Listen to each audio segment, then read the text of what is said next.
Hello, everybody, and welcome to this week's On the Fly. I'm your host, Gene DiFilippo, and my guest this week is the most successful director of athletics at the University of Rhode Island, Thorr Bjorn. Thor, it's great to have you on with us today, and you've done so many good things at Rhode Island. Um, I remember when you took that job in 2007. People said, Gene, why would Thor take that job? They don't have great facilities. The football field hasn't been, touched in a while, and this and that and the other thing. You proved everybody wrong. Tell us about it. I'll tell you, Gene. Thank you. It's so great to be on with you, I'm really appreciative.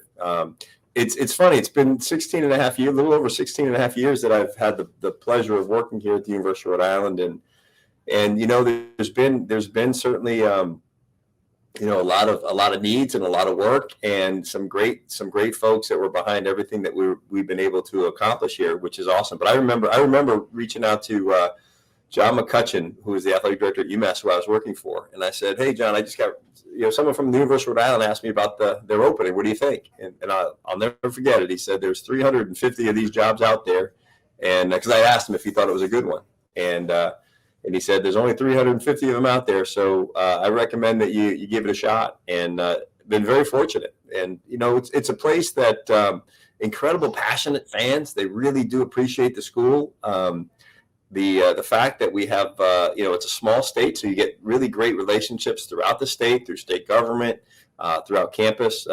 It's been really special. And as you know, Gene, better than anybody, you can't do this alone, and you got to have good people around you. And whether it's coaches or student athletes or most importantly, administration. I think I've been very fortunate since I've been here to work with some great people. You've been at URI for 16 and a half years. In today's world, that is so uncommon. Presidents, CEOs, athletic directors, coaches, most of them last 5 or 6 years. What's been the key to your longevity? That's a great question. When I came here, did I think I'd be here this long? I guess I'm not sure. I certainly thought it was a great first athletic director's job, but since then, really fell in love with it. And the place to live, it's terrific. And I've been very fortunate, as I said a bit ago, to work for three really pretty cool presidents. I worked for Bob Carruthers, who hired me for the shortest period of time. But I'm just so grateful for him. I mean, and then Dave Dooley was hired and worked for him for about, I think, 11 years. And he was wonderful to work for. And now Mark Parlange, who's been the president here for 2.5 years, is just really, I think, his vision, certainly as it relates to athletics and support, has brought us to the opportunity to be at a different level with some support and funding as it relates to facility upgrades, et cetera. So, you're really at the mercy a lot of times with presidents you're working for. And like I said, I've worked for three different ones. And I've been very lucky to receive the support I had from all three. And I certainly hope that I can finish my career here, at the University of Rhode Island. I think it's a great place. Being around a place for a while, you start to have a greater appreciation for what the entire university brings, academically, socially, alumni support wise, and alumni passion.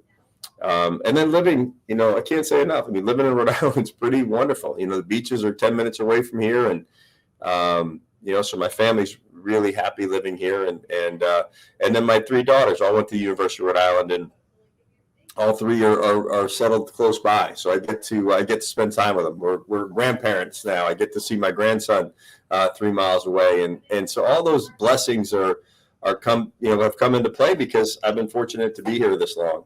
It's a great place, and I'm proud of what we've accomplished, but I'm also even, equally as excited about what I think we're going to be able to get done in the next 5 or 6 years from facility wide.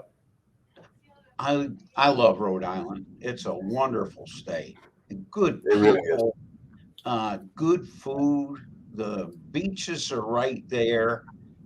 There's a camaraderie uh, about people in Rhode Island. I just think it's a great place to live. It is, no question about it. It's a hidden secret, Gene, which is awesome. Hey, you've had such great basketball through the years at URI. Why don't you talk a little bit about your history and tradition and what URI has done?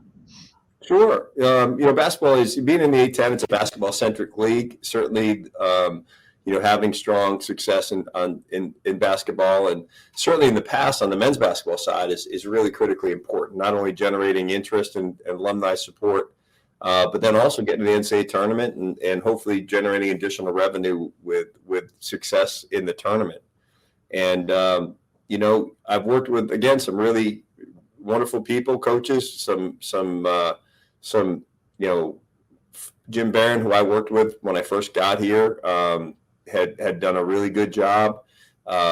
We worked together for about 5 years, and then as happens in this job and these jobs, sometimes you feel like you need to go in a different direction, and we did, and we hired Dan Hurley, and Dan had been at Wagner, and I think going back to your question, the appeal of URI, is that it's been a place that's had success throughout the decades. Maybe not every year, but there's been NCAA tournament appearances. There's competition for championships. There's been great players that have come through the program, and so that's what appealed to us a little. We were able to hire Dan from Wagner after a couple of years, and he went through some real interesting times. I mean, I think when I was actually looking back at his record the first couple of years he was here, and it was a rebuild, and in seeing how he worked and what he did was really pretty amazing. And then he got us to where we wanted to be. He got us at one point to be a top 25 team in the country, going to the NCAA tournament in 2017, where we won a game against Creighton and almost beat Oregon, who I think went to the Final Four that year. I think it was about a minute and a half, 2 minutes away from really having a shot to get to the second weekend. And then he followed that up with an A10 regular season championship. It was the first one we ever had in 2018, and another NCAA tournament run where we beat Oklahoma in the first game, and then played a brutal Duke team that probably could have played them 100 times. I'm not sure we would have gotten them any one of those 100. But I think what he did is sort of got the University of Rhode Island back on the map in terms of where our fan base wanted to be, because it had been a while since we'd been in the tournament. Dan left to go to UConn, and obviously that's worked out well for him. Couldn't be happier for him. We hired Dave Cox, who is just a classy man, wonderful person. He was Dan's associate head coach, and he took over for about 4 years, and again, just felt like we probably needed to make a change there, which is, I can't emphasize in these jobs how hard that is, especially when you have good people. And we were able to go after Archie Miller. Archie had been at Indiana. He'd been out of coaching for a year. And so, when after we had made our change, we started talking and moved quickly on Archie. Now, the reason why I think that's important, I almost alluded to it when I was talking about Dan, is Arch did his research to go back and look at the coaches that had success at Rhode Island, whether it was Tom Penders, Al Skinner, just some Jim Herrick, one. I can never forget Coach Herrick. I mean, he was a couple minutes away from the Final Four, and Coach Herrick, I had the chance to meet with him last year for the first time when we honored the some players, the 87-88 team and the 97-98 team into our Hall of Fame. But yeah, we've had some great coaches, Jim Barron, and then right up through Dan Hurley and Dave Cox. So I think Arch looked at our background and said, hey, if I get back into this, which I'm going to get back into coaching, can I go to a place that had success, where there's buy-in from the president, buy-in from the AD, buy-in from the board of trustees, and buy-in from a fan base, and I think we've proven that, certainly on the basketball side, and so it's important. And I know you get into the A10, you get into conference play, you're slogging around a little bit and you're rebuilding things, but he's wonderful. I'll tell you, wonderful to work with. Bringing in a good group, it's another rebuild, so it takes time. But I'm excited now after going through what Dan went through for those first 2 years. You'd be shocked to know this, Gene, but you learn a little bit when you're sitting in a chair for a while, and you get to see some things. And what I'm saying, what I've said to coaches, I'm really enjoying this now. I'm really enjoying watching the process play out. And that's not just coach speak. That's not just athletic director speak. It's a little bit of perspective that says, hey, I believe in what he's doing. I believe in what we're doing. I believe that we're going to get to where we want to be in the most solidified way. And so it's fun. I'm really enjoying it. You know, I'm sure we all like to win a few more games this year in year two, for sure. But I also know in my heart where I think we're going to get to, and that excites me. It's going to be a fun process. You know, you brought up a real good point. The true warrior enjoys the journey as much as he or she enjoys the prize. And we're at a point where we've seen a lot of coaches come and go, and I understand what you mean by watching the program grow. It's really fun. It really is fun, Gene. And you know, when you find a coach that wants to be part of that, I think, you know, the quick fixes don't work. Not at a place like Rhode Island. I don't think too many Atlantic 10 schools where a quick fix would work. But if you have a coach that is happy, you know, he's finding players that are happy, that feel supported, that want to be here long term. I mean, that's where, you know, I think when I go back and look at the history of the University of Rhode Island basketball, you've had coaches that experienced great success and moved on. And then you had some coaches that maybe didn't experience a level of success that you were hoping for, and so you make changes. What would be great is to, you know, have a program that's solidly built, that's in place, where you've got that level of support and fan support and university support, administrative support, and a coach that really wants to be there. And I feel that way with Arch. I feel that way that he wants to build something special, and then I hope, you know, we've been able to do some things where he feels supported and wants to be here and keep doing it over and over and again. So it's, you know, rebuilding programs is hard. So it's fun when you can sit back and enjoy the experience after you've gotten there.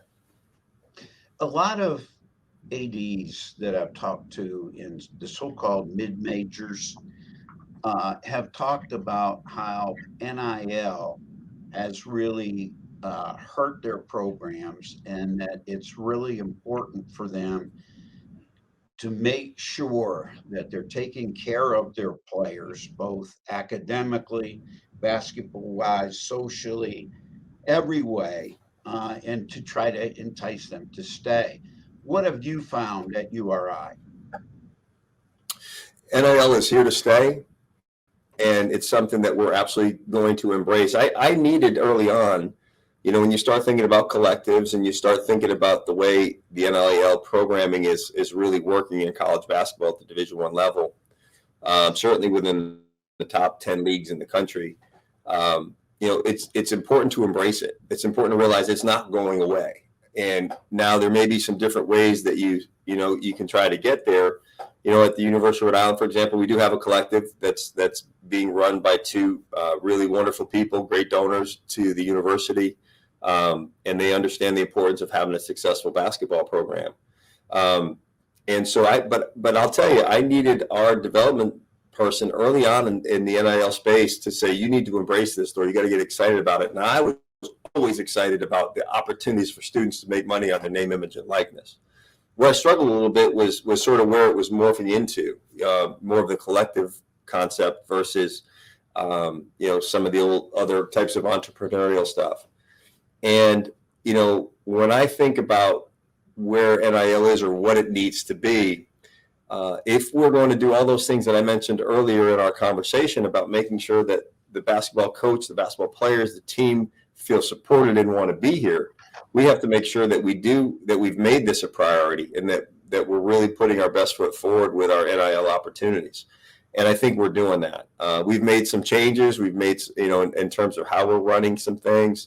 And I think, you know, we need to make sure that we've educated our fan base so they understand that importance, that we've educated and worked with, I don't want to say educated, worked very closely with our coaching staffs on the men's and women's side so they understand what's possible and what isn't.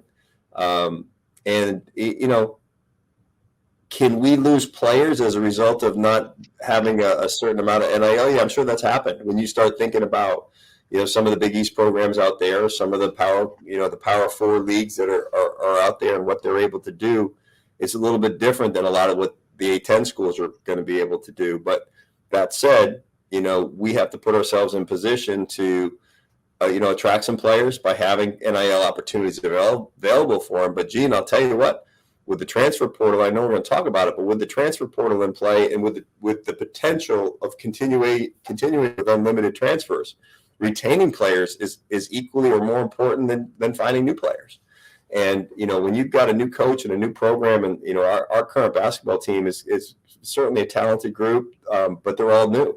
We have one kid that plays regularly that was on the roster last year. Everybody else is new, or one kid that redshirted. And so they didn't play together. So in order to try to get older together, and to be more successful, I mean, are the better teams in the A10 are usually the older teams, not the younger ones. So in order to get older, you need to retain players. So we really have to put that thought process in play to say, hey, if we're gonna be good and continue to grow, we got to make sure that our good players want to be here and stay, and we've got to make sure that we can go out and find some new players. So it plays a big role in what we're doing.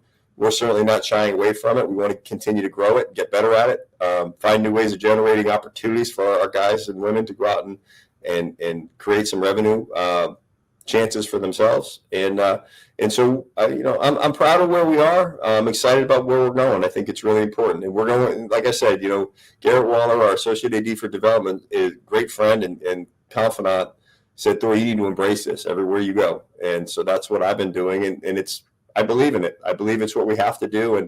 And so we're gonna go be great at it. Good. Let's talk about the A10.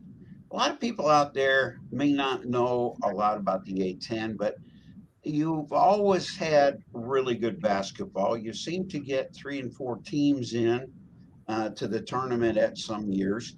Just talk a little bit about the A10's history and who's really at the top of the A10 at this time. The A10, it's funny in my career, between the University of Massachusetts and in here at Rhode Island, I've only been at 2 A10 schools. I've only been at 2 schools, and they've both been in the A10, and both have had, some really great success basketball wise.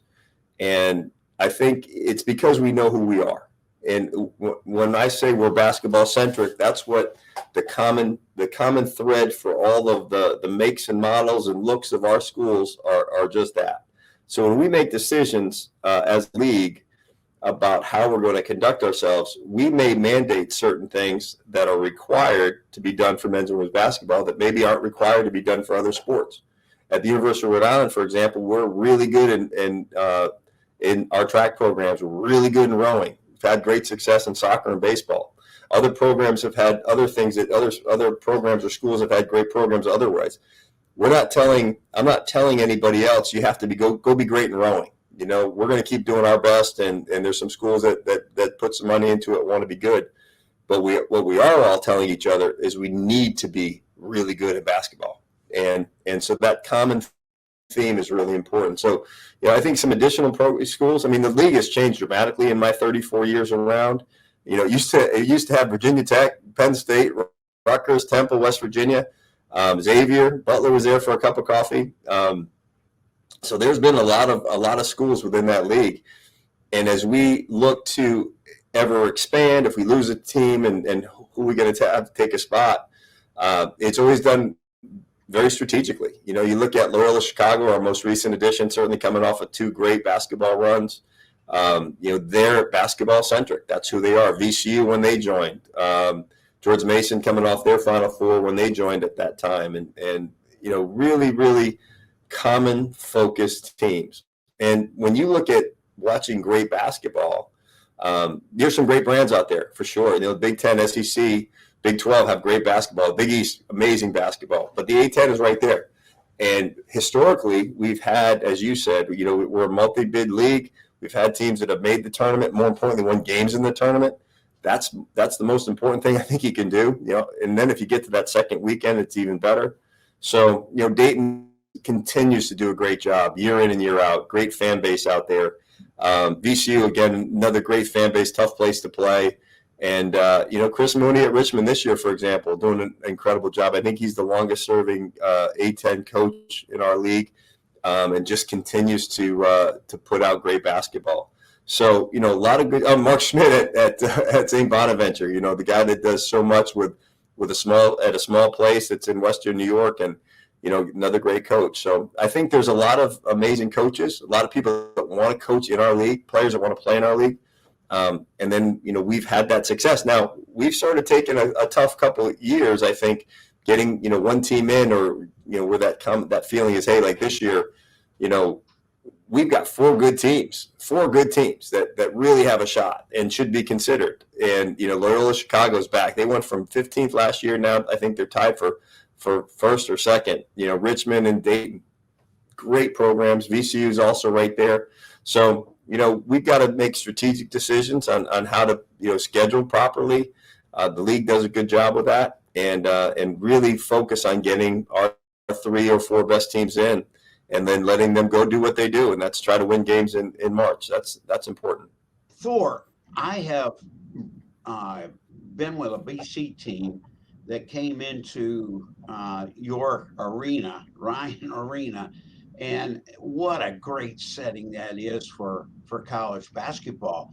But I'm really excited for you in that the state has just given or is going to give $65 million to URI to work on facilities and to improve other things around the school. Can you talk about that?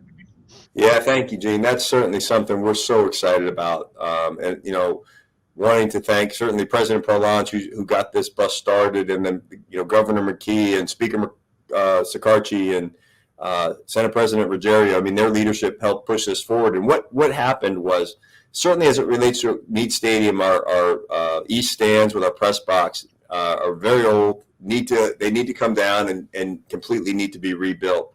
Our track, I said earlier, we have a great track program. We've won countless Atlantic 10 indoor and outdoor championships on the men's side, and we've done that without an outdoor track. It doesn't exist. We do not have one.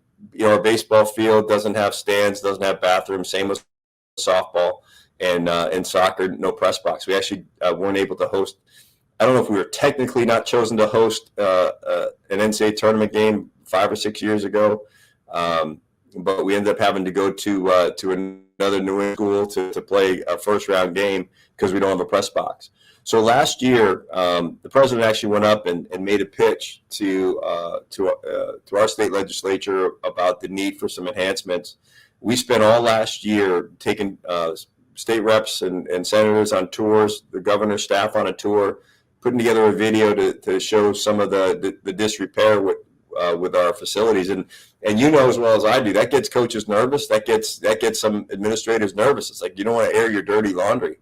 But we felt like we had to. We knew that we had millions of dollars worth of needs. We knew there wasn't going to be the fundraising ability to generate the revenue needed for all of that. So, we worked real hard, and, with the governor's support, and then again, a different level with the Senate president and the Speaker of the House, we were able to get about $65 million in what's called asset protection money. And so we're able to put those dollars towards facilities that need to be upgraded. So we're going to tear down the east side of our football stands in about a year and a half, whenever the plans are done for that. And we're going to, put up about 5,000 or 6,000 seats there, along with a brand new press box, which, as well as I do, this day and age with a video scoreboard, TV production, radio, typical media and coaches' boxes and booths. There's a lot that needs to be done and put in place there that wasn't there 40 years ago or 50 years ago, however long those stands have been there. So that's huge. And then we're going to do the same thing. We're going to basically take our condemned track and build a brand new one, allow us to host A-10 championships, or at least be part of that conversation. And again, that's something that we're so excited about. We're going to do some work at softball, baseball. We're going to add some press box and stands. Baseball, we actually have to replace the artificial surface that was put in about 15 years ago. And it's certainly probably 4 or 5 years past where we would have liked to have replaced it. still safe to play on, but we know we need to change it. And then soccer, a new press box. We want to, when our soccer programs are good, we want to take out any chance that we can't host an NCAA first round game on our campus, because if we've earned it, we want to make sure that the facilities are in place to be able to host those things. So, it's so exciting. We have an obligation to go out and raise about $16.5 million. But what's great about it, what we're going to do is we're going to sort of do that. I don't know the right word, how to word it properly, but we're going to go soup to nuts and get the stands built. That's about a $42 million project. We have the money to do it. We're going forward and doing that. We're going to go build the track and get the track ready to go. We're going to hire a company to do, it's a national company, has been initially awarded our bid to do our architectural engineering work. It hasn't been announced yet, so I can't mention it, but it's certainly a well-known company that we've worked with in the past that'll be able to do the designs for all of those. And, so as we go out and raise money, we're going to do the track, as I said, we're going to do the stands, and then we're going to, build based on cash received the other projects and seeing what we have to do. Maybe they're phased in approaches, but it's going to make a big difference for all of our sports teams. We've done a lot with facilities, but we had such a long way to go. And this was like that mental hurdle of how the heck are we going to get over that, especially to get those stands built, because we knew how pricey they were going to be. But no, I'm thrilled. I'm proud. And I'll tell you what, again, it says that, being at a small state where you're able to have access to leaders at the state level and be able to talk to them and explain to them your challenges and things that you need to really have their help with. And when you've built a level of trust and respect that they understand you're being honest and transparent with them, it really helps. And so that level of support is a huge point of pride. These next 3, 4, 5 years, however long it takes to get these facilities built, when they're done, I think our athletics complex is going to be transformed. And, we're going to be in a really good place for the next 20, 25 years. And that's really important. We just unveiled. It's so exciting. It's so exciting. We just unveiled a basketball practice facility. It's about an $8 million privately fundraised venture, renovated space in our current footprint. It's as good as any practice facility out there. I really believe that. It may not have all the bells and whistles, but when it comes to practice bells and whistles, it's got everything people could ever want. We didn't have that before. Having 24-hour access for our basketball players to work out, critically important. And so the football, Turf and Lights, we raised $4 million to do some work there. We put up a new $1 million video board at football. There's a lot of good things that we put in place, and again, with this next level of investment, we're going to be in a really solid shape. And again, I keep thinking about, we got to leave this place better than we found it. And, I think when we get these facilities done, we will have been able to accomplish that. Well, you are definitely leaving URI better than you found it, my friend. That's for sure. Thank you. Okay. Hey, Thorr, thank you, my friend. You were awesome. Thank you. Thanks for having me on. I appreciate it. We're out of time for this week's On the Fly. I want to thank our guest, Thorr Bjorn, for being with us.